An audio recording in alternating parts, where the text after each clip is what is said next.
इंद्रायणीचं पसायदान. दिनांक 13 जुलै. पावनखिंड. लेखक डॉक्टर संतोष मोतीराम मुळावकर. अभिवाचक किमया संतोष मुळावकर. तारीख 13 जुलै 1660. शौर्यानं क्रौर्याशी दिलेली अशी शर्थीची झुंज इतिहासानं कधी पाहिली नव्हती. आजच्या महापराक्रमाची नोंद घेताना इतिहास थक्क होत होता. 1,500 गनिमांना 300 मावळे पुरून उरत होते. हर हर महादेवची गगनभेदी गर्जना दर्यासारखी उसळत होती. गर्जनेत तोफेच्या आवाजाची बुलंदी होती. गर्जनेला शमशेरीची लखलखती धार होती. स्वराज्याच्या वाटेला जाणारा प्रत्येक गनीम ठेचून काढायचा. प्राण गेला तरी बेहत्तर, एकही गनीम घोडखिंडीत चढता कामा नये. बाजीप्रभूंनी शिवरायांना दिलेला शब्द प्रत्येक मावळ्याचा शब्द होता. स्वराज्याला दिलेला तो शब्द प्रत्येक मावळ्याच्या रक्तातून उसळत होता.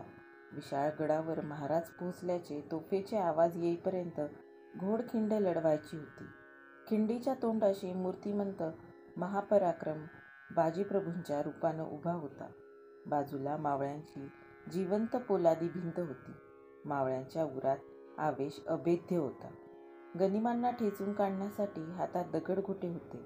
सिद्दी मसूदचे गनीम चवताळून चाल करून आले.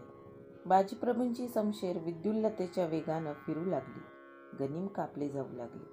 मावळ्यांनी गनिमांवर दगडगोट्यांचा अचूक मारा सुरू केला. गनिमांच्या 2 टोळ्या नामोहरम झाल्या. पण तोपर्यंत अर्ध्या मावळ्यांचे रक्त स्वराज्यासाठी कामी येऊन पावन झाले होते. स्वराज्याचं स्वप्न साकारत अर्धे मावळे धारातीर्थी पडले होते. चवताळलेल्या सिद्दी मसूदनं बाजीप्रभूंवर बंदूक डागण्याचा हुकूम फर्मावला. गोळीनं नेम साधला. कोसळलेले बाजीप्रभू द्वेषानं उठून उभे राहिले. महाराज विशाळ गडावर पोहोचल्याची जोपर्यंत तोफ येणार नाही तोपर्यंत मरणार नाही या जिद्दीनं लढू लागले. तेवढ्यात तोफेचे आवाज कानी आले. बाजींनी लावलेली प्राणांची बाजी फत्ते झाली. महाराज, मी चाकरी बजावली असे म्हणत बाजी धारातीर्थी पडले. घोडखिंड पावन झाली.